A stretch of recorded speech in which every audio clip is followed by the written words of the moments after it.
Boa noite, eu sou o João Gabriel, estudante de Sistema de Informação na UFMG, e hoje eu vou falar sobre o algoritmo de campos potenciais que foi implementado para um trabalho prático, usando a linguagem Python e o simulador Coppelia-Sim. Então, falando sobre o robô primeiramente, o escolhido foi o Pioneer P3DX, ele está disponível por padrão no Coppelia, e ele atende o requisito que é usar um robô não holonômico. Como o Pioneer é um robô diferencial de duas rodas, ele atende a isso. Então, falando por alto sobre o algoritmo, a ideia dele é criar forças artificiais sobre o robô, a todo momento da execução e da locomoção dele. Então, teremos duas forças principais, a de atração e as de repulsão. A força de atração, ela sempre está direcionada para mandar o robô ao destino dele, e as forças de repulsão estão sempre direcionadas a tirar o robô de obstáculos próximos. E isso é feito usando um conhecimento global da posição do destino e utilizando o conhecimento de sensores para medir a proximidade de objetos. Então eu vou demonstrar ele em prática com uma execução nesse mapa aqui, fazendo com que o robô chegue a um ponto aqui atrás da última parede. Bom, então podemos ver que o robô se direciona de fato ao ponto de destino dele, mas quando ele encontra um obstáculo, a força de repulsão se sobressai e, portanto, ele acaba por contornar as paredes, conforme ele faz o caminho dele. Então, uma coisa importante desse algoritmo também é que as forças de repulsão se tornam muito mais fortes do que a atração conforme ele se aproxima de obstáculos. Isso garante que ele não vai bater em uma parede tentando chegar no destino dele.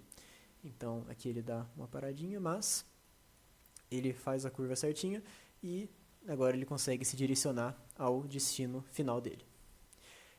Bom, agora, para demonstrar alguns dos pontos fracos do algoritmo também, foi feito esse mapa aqui, que é bem mais complexo. Ele é um pequeno labirinto quadrado, com diversas paredes.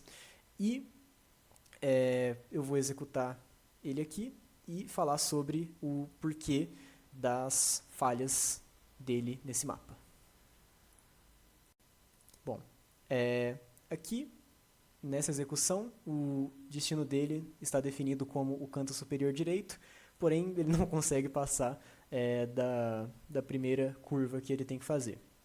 E isso acontece por causa de um conceito importante, que são os mínimos locais, que são pontos que aparecem no mapa, onde a força de atração se iguala à força de repulsão, e isso faz com que o robô fique estático, fique parado, fique fazendo movimentos erráticos, mas não se movendo de fato. Então, essa é uma das principais fraquezas do algoritmo e uma das coisas que faz com que ele não seja completo, ou seja, que ele não consiga garantir que para qualquer ponto em qualquer mapa o robô chegue a ele. Então, as principais forças desse algoritmo são a simplicidade dele e o fato de que ele não necessita de informações prévias do ambiente, a não ser a posição do destino, e a fraqueza dele é que ele não é completo. Então, é um algoritmo poderoso, eficiente, mas que tem suas limitações também. Então, é isso que eu queria falar. Obrigado. Olá, boa noite. Meu nome é John Wesley.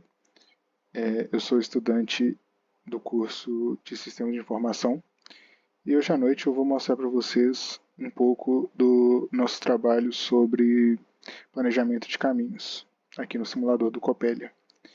O que eu vou mostrar para vocês são dois mapas que foram montados para a gente observar o comportamento do robô utilizando o planejamento de roadmaps. Eu vou dar play no script para que a gente possa ver como o robô se move. Bom, enquanto ele anda, um breve resumo sobre do que se trata o planejamento de roadmaps. Basicamente, nós precisamos pegar o mapa onde vamos trabalhar e decompor esse mapa em células. Após a gente decompor esse mapa em células, nós precisamos fazer um tratamento para verificar quais células vão ser válidas para o nosso robô ocupar, como por exemplo, as áreas verdes são o chão, que é onde o robô pode andar, pode ir, e as áreas laranjas elas vão ser as paredes, ou seja, qualquer célula que esteja presente na parede do labirinto ou as paredes externas, elas vão ser configurações inválidas para o robô. Portanto, ele não conseguirá ir até lá. Então a gente descarta essas células para que o nosso robô ele não tenha colisão alguma. Uma vez que a gente tratou o nosso mapa de células, agora nós precisamos rodar um algoritmo de busca de caminhos dentro desse mapa de células, passando uma origem e um destino. Atualmente, a nossa origem ela está no canto superior do mapa e o destino atual ele está para o centro do mapa. Então esse algoritmo de busca ele achou o melhor caminho e ele está passando para o robô quais vértices ele precisa ir para chegar àquele caminho. Lembrando que é o menor caminho para chegar até lá. Como a gente pode ver, o robô ele está fazendo movimentos bem retilíneos, bem direcionados, apenas para esquerda e direita. Isso se dá porque, apesar do nosso robô ser holonômico, os nossos vértices das células que a gente tratou, a ligação não foi feita em 8 direções. Ou seja, o vértice ele só se liga em cruz. Ele se liga aos vértices que estão acima, abaixo, à esquerda e à direita dele. Portanto, os movimentos eles vão ser bem limitados, só para a esquerda, direita, acima e abaixo. Outra coisa que a gente pode observar é que o robô ele passa bem perto de algumas paredes. A gente observando o rastro dele aqui, a gente vê que a colisão foi quase iminente e ele desviou.